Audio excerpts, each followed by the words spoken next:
మాజీ మ్యాజిస్ట్రేట్ జడా శ్రావణ్ కుమార్ పై IT case ఒకటి నమోదైంది కదా. ఆ కేసు గురించి ఆయన స్పందిస్తూ ఏమంటారంటే 25 కోట్లు నేను ఖర్చు పెట్టానని చెప్తే నా మీద కేసులు పెడుతున్నారు. మరి రోజుకి ₹1 కోటి 2 కోట్లు సంపాదిస్తున్నాను అని చెప్తున్న పవన్ కళ్యాణ్ గారి మీద ఎందుకు కేసులు అవ్వట్లేదు?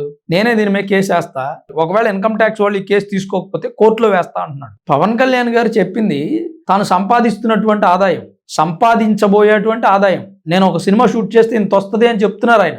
మీరేమంటున్నారంటే ఆయన ఇప్పటి వరకు చేసిన సినిమాలన్నీ లెక్కేసి ఇంత వస్తుంది కదా, ఎంత కట్టారు ట్యాక్స్ అని అడుగుతున్నారు. ఆయన కట్టే ఉంటారు, ఎందుకంటే సినిమా వాళ్ళ మీద ఇన్కమ్ ట్యాక్స్ ఒక కన్ను వేసి ఉంచుతుంది ఎప్పటికప్పుడు. వాళ్ళు రిటర్న్స్ చేయాల్సిందే, అందులో ఎలాంటి రాజీ లేదు. రాజకీయ నాయకులు కొంతమంది ఇన్కమ్ ట్యాక్స్ నుంచి తప్పించుకుంటున్నారంట, అందులో మీరు కూడా ఒకరా అని చాలా మంది అడుగుతూ ఉన్నారు. ఆయనేమో నేను ఒక సినిమా తీస్తే నాకు ఇంత డబ్బు వస్తుంది, నేను నా డబ్బే ప్రజల కోసం ఖర్చు పెడతా, వేరే వాడి దగ్గర తీసుకోవాల్సిన అవసరం నాకేముంది అని అంత పబ్లిక్ గా మాట్లాడుతుంటే, ఈయనేమో 25 కోట్లు ఖర్చు పెట్టిన విషయం గురించి అడుగుతుంటే దాని గురించి సమాధానం చెప్పకుండా 25 కోట్లు మీరు ఎలా ఖర్చు పెట్టారు, మీకు ఎక్కడి నుంచి వచ్చాయి, ఇన్కమ్ ట్యాక్స్ ఎందుకు రిటర్న్ చేయలేదు, అలాంటి విషయాలు మాట్లాడాలి వాస్తవంగా. అలా కాకుండా పవన్ కళ్యాణ్ గారు సంపాదించేటువంటి దాని గురించి మాట్లాడాలి. దాంతోపాటు దళిత క్రైస్తవ శంకరావ సభ పెట్టింది జడా శ్రావణ్ కుమార్. ఆయన ఏమంటారంటే నేను కూడా హిందూనే అంటున్నారు. మరి మీరు హిందూ అయినప్పుడు దళిత క్రైస్తవ శంకరావ సభ ఎందుకు పెట్టారు? ఆ సభలో బ్రిటిష్ వాళ్ళు మమ్మల్ని ఆదుకున్నారని ఎందుకు చెబుతున్నారు? బ్రిటిష్ వాళ్ళు అంట వీళ్ళని ఆదుకొని రండి అబ్బాయి చదువుకోండి, ఆ దేవుణ్ణి పూజించుకునేట్లేదా, మా దేవుణ్ణి పూజించుకోండి, మిమ్మల్ని చదువుకునేట్లేదా, ఇక మేము చదువు చెప్తాం అని అన్నారంట. బ్రిటిష్ వాళ్ళు భారతదేశంలో ఉన్నటువంటి అగ్రకులాల వారినే దగ్గర రానివ్వలేదు. వాళ్ళనే అక్కడ బంట్రూతులుగా, పియర్గా, గుమస్తాలుగా పెట్టుకున్నారు. వాళ్ళనే వాళ్ళ ఇంట్లోకి రానిచ్చేవాళ్ళు కాదు, దళితుల్ని రానిచ్చారంట జడా శ్రావణ్ కుమార్ గారు చెప్తున్నాడు. మరి అంబేద్కర్ గారు ఎట్లా చదివాడండి, అన్ని డిగ్రీలు ఎలా చేశాడండి? వివక్ష ఎప్పటికీ ఉంది, అంటరానితనం అప్పుడు ఉంది, ఇప్పుడు ఉంది. అప్పుడు ఉంది మాకు బ్రిటిష్ వాళ్ళు సహాయం చేశారనే మాట తప్పు.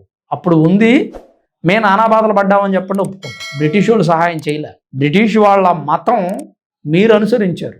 ఇలాంటి మాటలు చెప్పి ప్రజల్ని ఏమార్చి మభ్యపెట్టే ప్రయత్నం చేయొద్దు. పైగా ఆయన ఏమంటారంటే ఉప ముఖ్యమంత్రిని అవుతాను నేను అంటున్నారు. ముఖ్యమంత్రి అవ్వచ్చు, ఉప ముఖ్యమంత్రి ఎందుకు? పవన్ కళ్యాణ్ గారికి ఛాలెంజ్ ఇది.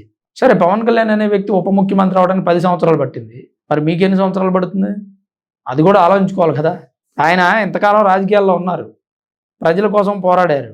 జడా శ్రావణ్ కుమార్ అనే వ్యక్తి ప్రజల కోసం ఎన్ని చోట్ల పోరాడారు అని చాలా మంది ప్రశ్నిస్తున్నారు. ఇప్పటికే జడా శ్రావణ్ కుమార్ అనే వ్యక్తి నా దగ్గర 1,50,000 తీసుకొని కేసు వాదించలేదని ఒక ఆమె హైకోర్టు బార్ కౌన్సిల్కి కంప్లైంట్ ఇచ్చింది. నా పేరు కర్రాజమ్మ, మాది SPSR నెల్లూరు జిల్లా. నేను ఈరోజు అమరావతి హైకోర్టుకు వచ్చి జడా శ్రావణ్ గారి మీద బార్ కౌన్సిల్లో కంప్లైంట్ ఇచ్చాను. ఎందుకంటే నన్ను మోసం చేశారు, 1.5 లక్షలు డబ్బులు తీసుకొని నాకు కేసు చేస్తామని చెప్పేసి. కానీ ఇక్కడ బార్ కౌన్సిలింగ్కి వచ్చిన తర్వాత అతను అడ్వకేట్ కాదు, నాన్న అడ్వకేట్ అని చెప్పి ఇక్కడ అందరూ అన్ని రకాలుగా చెప్తున్నారు అతని గురించి బ్యాడ్గానే.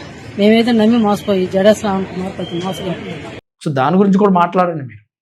నేను చెప్తుంది ఏంటంటే జడా శ్రావణ్ కుమార్ గారు మాట్లాడుతుంది కరెక్ట్ అవ్వచ్చు, కానీ చెప్పడంలో ఫెయిల్ అవుతున్నారు, ఆయన ఎక్స్ప్లెయిన్ చేయడంలో ఫెయిల్ అవుతున్నారు.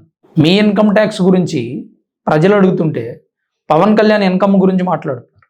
మీ రాజకీయ భవిష్యత్తు గురించి ప్రజలు అడుగుతుంటే ఇంటర్ఫెయిల్ అయినడు డిప్యూటీ సీఎం అవ్వలేదా, నేను అవ్వలేనా అంటున్నారు. దళిత క్రైస్తవ శంకరావ సభలో రావణ్ ఎందుకు బూతులు మాట్లాడాడు, అతను క్రిస్టియనే కాదుగా, మీరు ఎందుకు పిలిపించారు అంటే నేను హిందూనే అంటున్నారు. ఎట్లా ఉందంటే మోకాలకి బోడిగుండికి ముడి పెడుతున్నట్టుంది, సంబంధం లేనటువంటి మాటలు.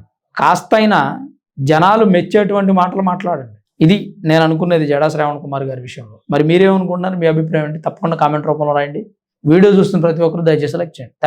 Thanks for watching this video. This is Ram signing off sunrise studios.